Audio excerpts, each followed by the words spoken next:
Welcome to Marrakesh, a vibrant and enchanting city in the heart of Morocco, where I'll be spending the next 2 days. I'll be taking you on an unforgettable journey through the Souks, the palaces, and all the many sights that you can explore in this city. Can't wait for you to join me on this amazing journey. Let's see what magic Marrakesh has to offer. I'm Swen, and this is Beyond Annual Leave, where we show you how to turn your limited annual leave days into limitless adventures. I've traveled to more than 30 countries and spent every day of my annual leave abroad, and want to show you how to do the same. No resignation required.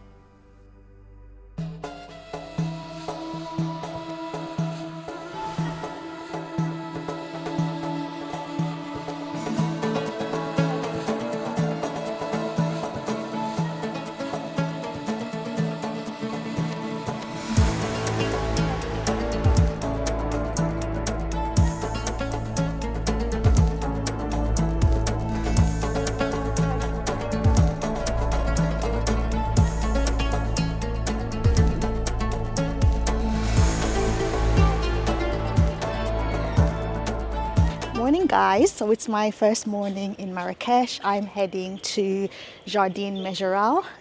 Following that I'll be going to the YSL Museum.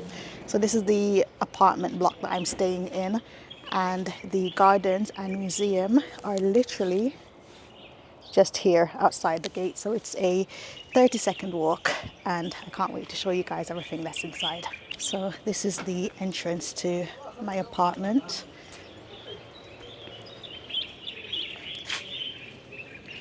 This is Villa Megeral on the right,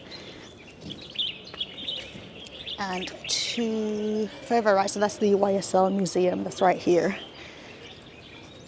and Jardin Megeral is to the left.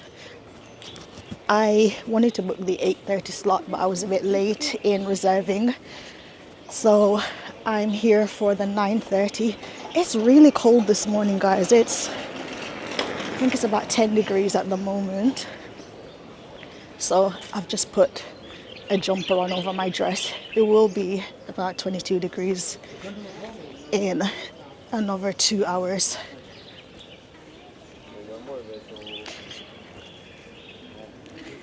So all of this is the garden behind these walls.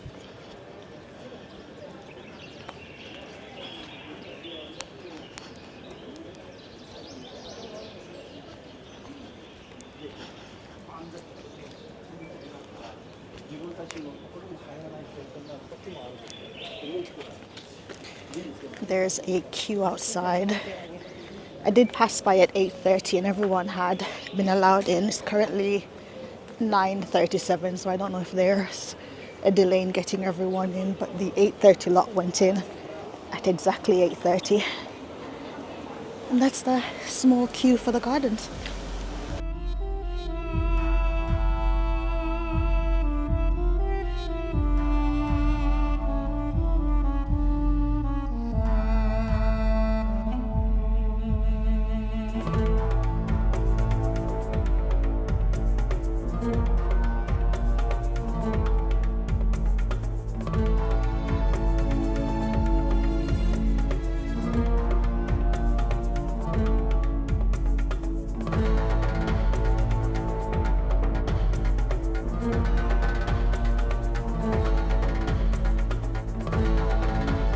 So Jardin Megeral is listed as one of Marrakesh's most breathtaking spots.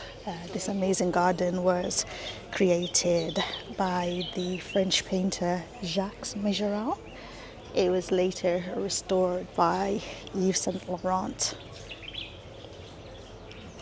So I was getting a bit of history about the area. So Jacques Megeral, the painter, he created the cobalt blue, that's okay?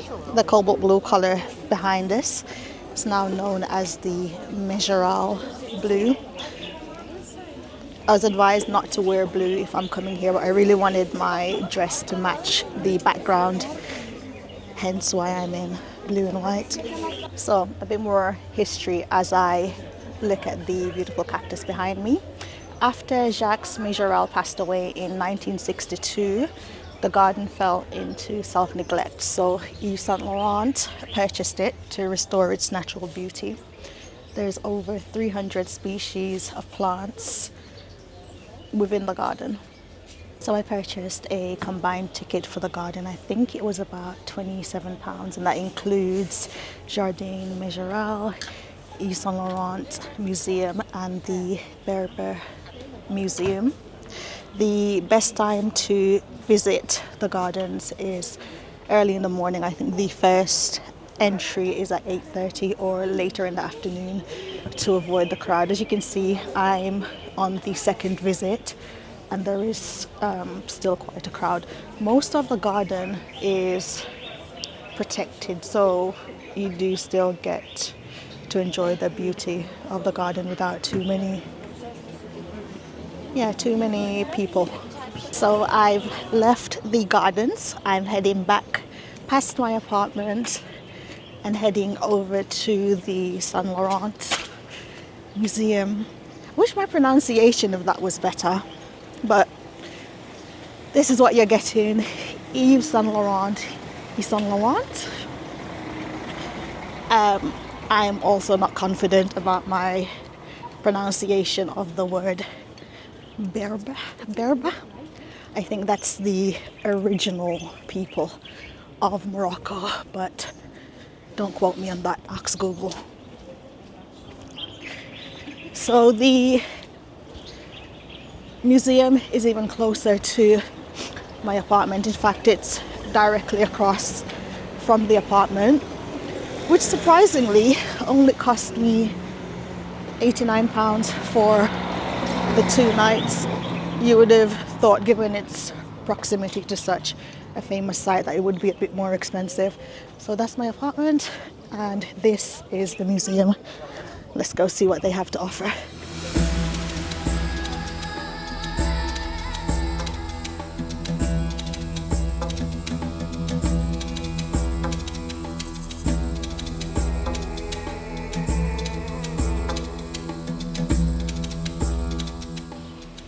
Didn't view much of the museum, to be honest.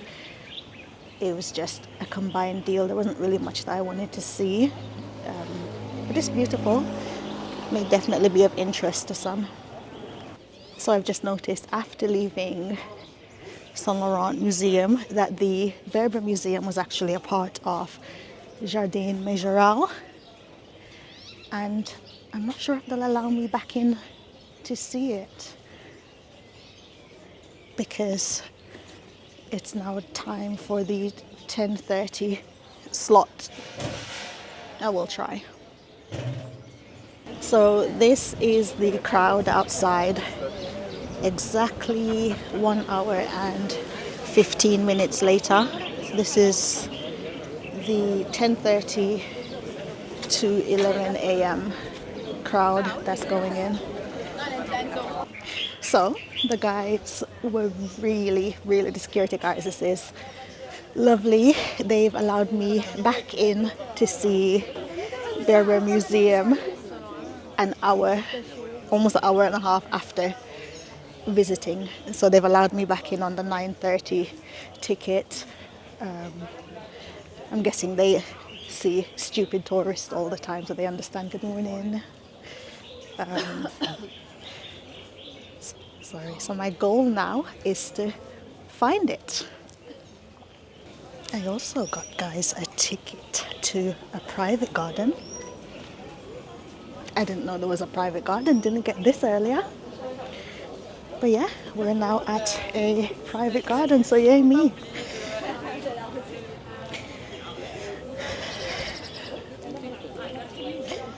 And there are a few items in sale. Why was this not offered earlier?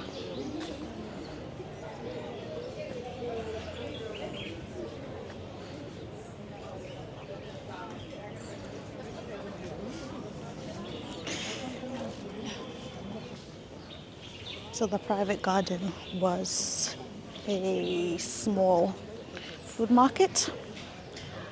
It's only about 6 vendors. Hi, how are you? Gracias. Sorry, thank you.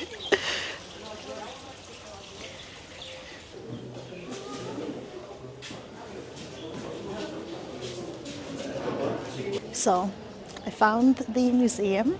I've just left. You're not allowed to record inside, but it was beautiful. There was, at the start, a lot of the traditional items that they use in the Berber community, including their pots, stuff that they would carry groceries or produce rather in. Then it led you into another room that had, I really can't remember. I remember seeing hammers, cookwares, a few other items. So this is the apartment that I am staying at. Booked it on booking.com. It's £44 per night, and it is a one-bedroom apartment.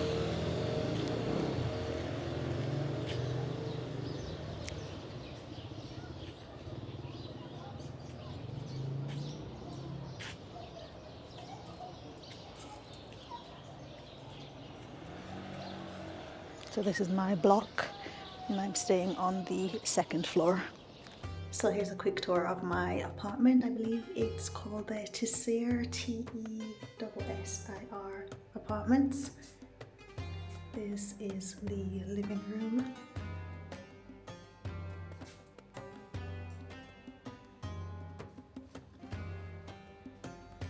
Getting into the bedroom.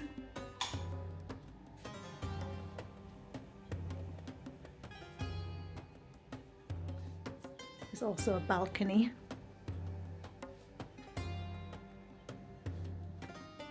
Then this is the kitchen.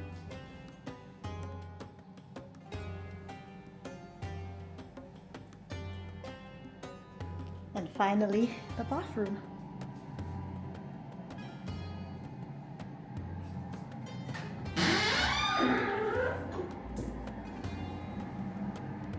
Shower. So yeah, that's it. That's me. So we've just completed, or I've just completed, Measure Gardens. I headed back to the apartment just to get a t-shirt on. It's quite warm outside, but inside every building that I've been to, it's been freezing. Haven't had any breakfast as yet, and it's now midday, so I'm heading over to a restaurant that's 10 minutes walk away just to see if I can grab some brunch, and then later we're going to be heading shopping. So that's the restaurant I'm looking for. Boston. I'm going to be having something light because I do plan to have some street food later today. So we have just arrived at, I keep saying we, but I'm alone. This is a solo trip.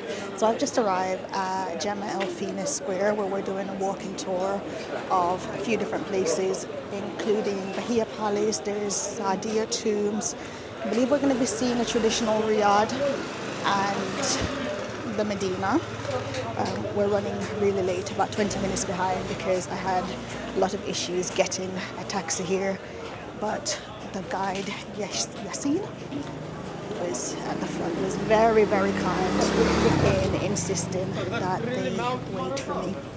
So yeah, I can't wait to show you guys everything that we see today. So our guide's going to be getting our tickets for us. Thank you very much.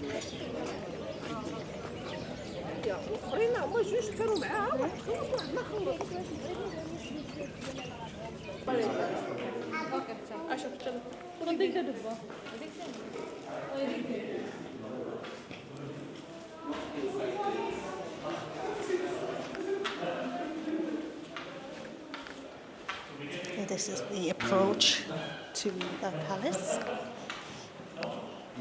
There's only 5 of us in the group, which is amazing. The guide's really good and has been pranking us all afternoon.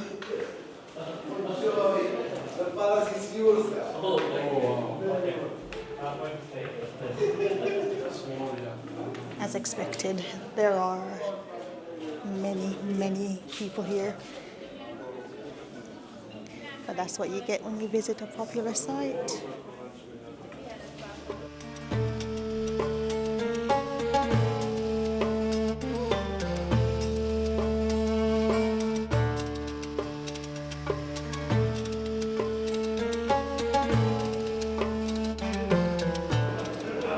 The doors here are beautiful.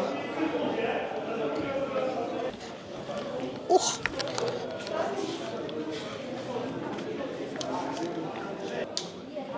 Big marble square.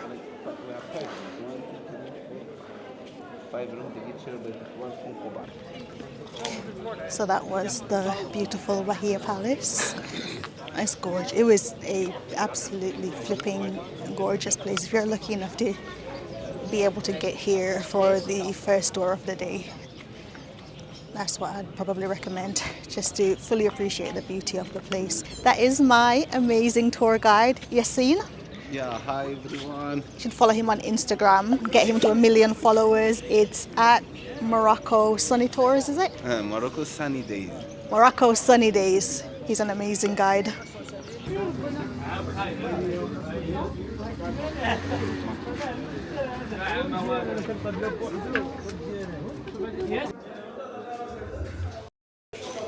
So we've just had a tour of the Berber natural herb store. So they talked us through the process of making argan oil and had us test just a few of the products that they have.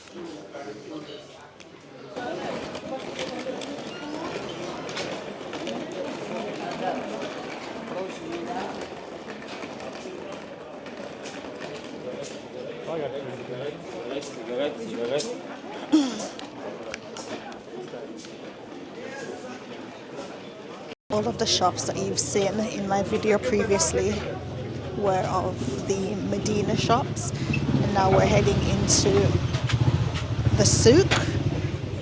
Yassine has explained that the Medina is generally a bit more expensive than the Souk.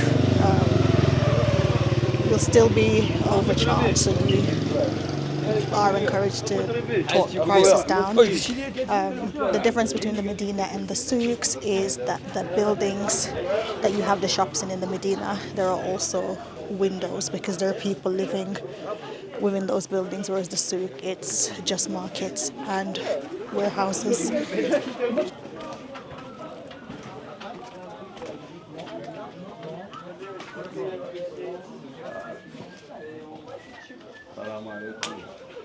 Hello?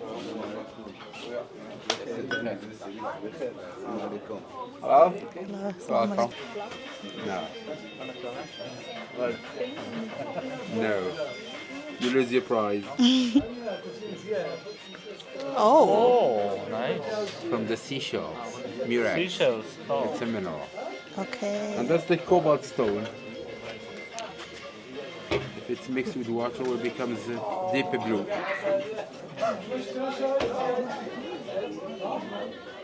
Wow. Cobalt. Okay, Fatima couscous. And now you're missing a Berber 4x4. It's a camel. I take it from here, we make it a little tight to stay, and we twist it. Then we put it around. And we tuck it on the twist. After that, we open the knot. Can we leave like this to protect the neck and the shoulders from the sunburn? Okay.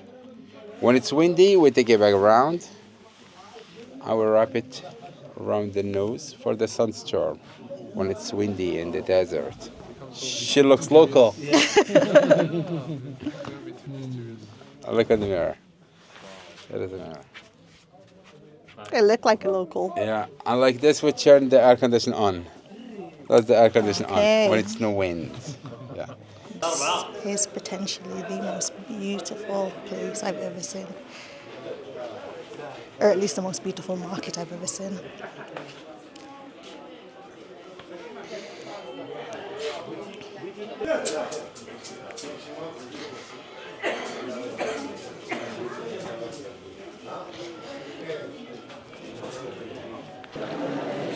Currently at one of the old school ceramics where children, I think he said, were sent to learn the Quran.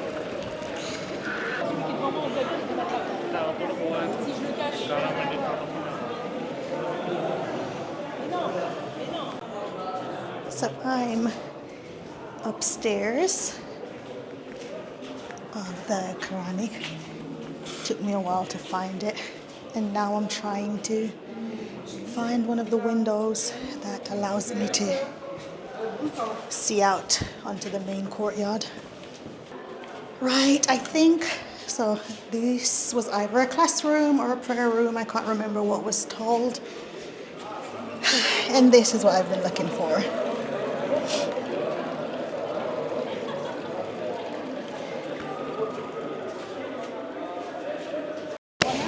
So we've completed the tour. We're now heading back to where we started, I guess, or where we're ending it. The crowd has picked up about 2.5 times what it was when we came in.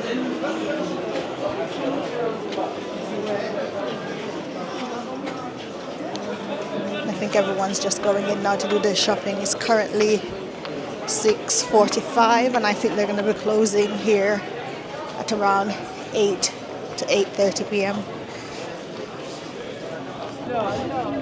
Our guide said this is actually not the busiest of period. He says the crowd picks up maybe next month, the following month, and then it calms down in July and August, which is the hotter months.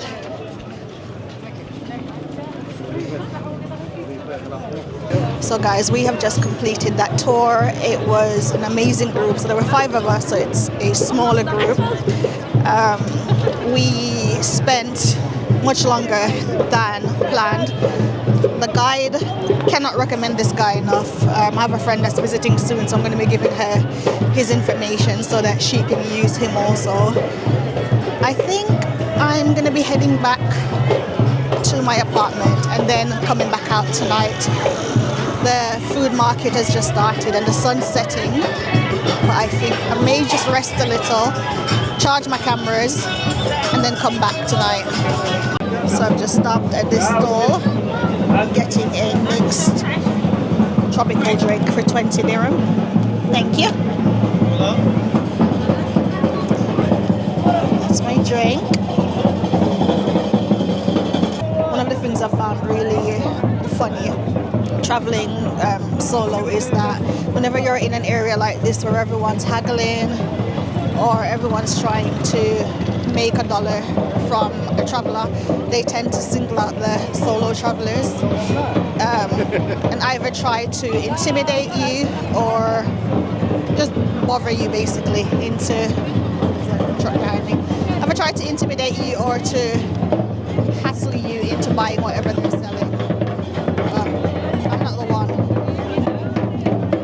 Never been the one. Will never be the one. So, it's getting loud. So, I've always watched videos. See? You see him? I always watch videos and people are saying how intimidating it is coming in here on your own. It's been perfectly fine. It's not bothering me at all. And my advice would just be to keep your head forward, go about your day, and they eventually just get the point. There's no need to argue. Sometimes I'll just say no thank you.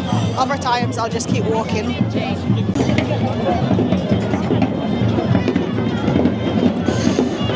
Morning guys, another day in Marrakesh. Today I'm heading to the Agafay Desert for the camel ride, desert camp, pool, and I'll be adding quad excursion to that also. I think I paid 23 or 27 pounds from Get Your Guide. It's a 40-minute ride from where I'm staying in Marrakesh. I was going to say Magaluf then, from where I'm staying in Marrakesh, and I think it's a 4-hour activity. So yeah, let's see how that goes.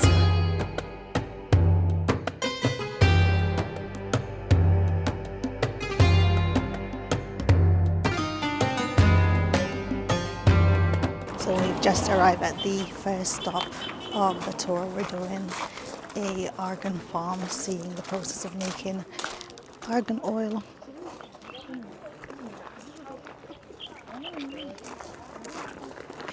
The group just stopped because everyone's scared of this dog.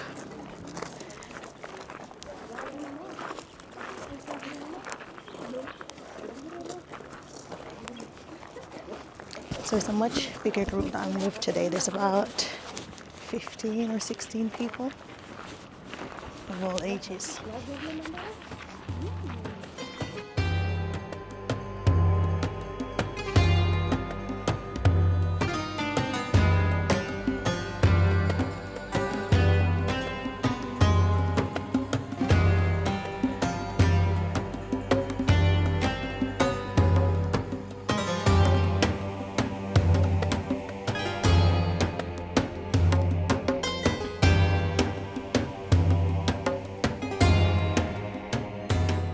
So I think the butter that we had earlier was the argan nuts grinded, the roasted version.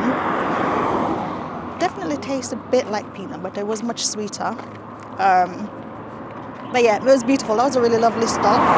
We're getting back into the van now and heading to ride some camels. No idea why I've booked that, but yeah, I'm riding camels on this trip.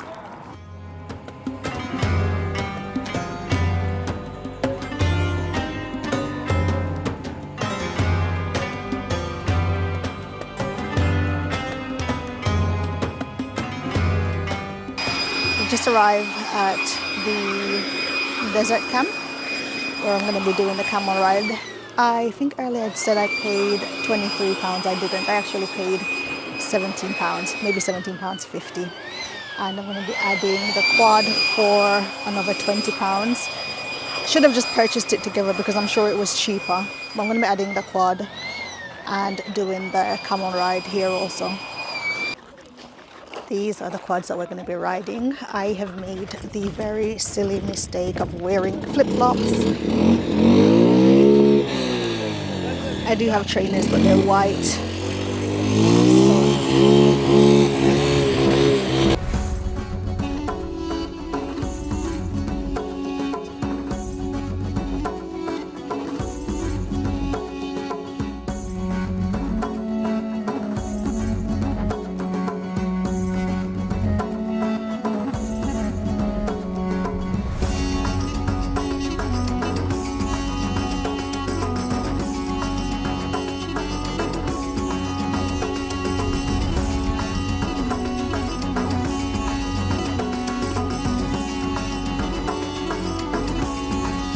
So we've just paused for a photo break. It is dirty. My lips, I think I've got sand all over my lips. You don't want to see my toes. But that was amazing. That was so good. I haven't done ATV since my last trip in Thailand, which was almost a year ago now. So I'm quite surprised at how well I'm doing. I've not had any accidents. But yeah, these guys are amazing.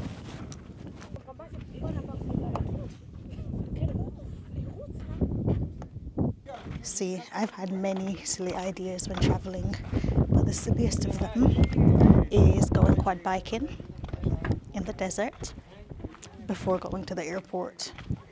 So I'm going directly from here to the airport covered in sand. I am trying to book a lounge so I can have a shower before, but I definitely should have done this yesterday. Little baby camel.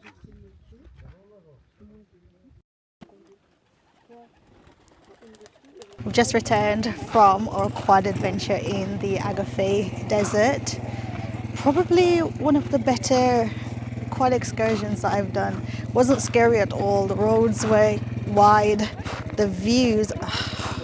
I'm so grateful to God for the opportunity to be able to travel and experience so many different countries. The view here, I don't know if this camera will fully pick up just how beautiful it is, but it was amazing. It was £20 extra that I paid for the quad, definitely worth it. Probably also one of the cheaper odd adventures that I've done, and the dirtiest. I'll see if Bali tops that later in the year. So we're now heading to ride the camels. The other members of my group have already been and done this, so it's just myself now that's doing both the camel and the quad bike. But my amazing guide, Hiba, who is somewhere in the distance, is going to be joining me. She's insisting that I do a long ride. I wanted to do just 5 minutes to not delay the group. I also didn't want to be I'm the only solo traveler here, so I didn't want to be the only one that's left eating lunch. But we're gonna ride some camels. I did this once before in Tunisia, and it was interesting. So I'll see how different this one is. These are my humpy friends. I've told my guide that I want a friendly camel, not one that's gonna spit or run.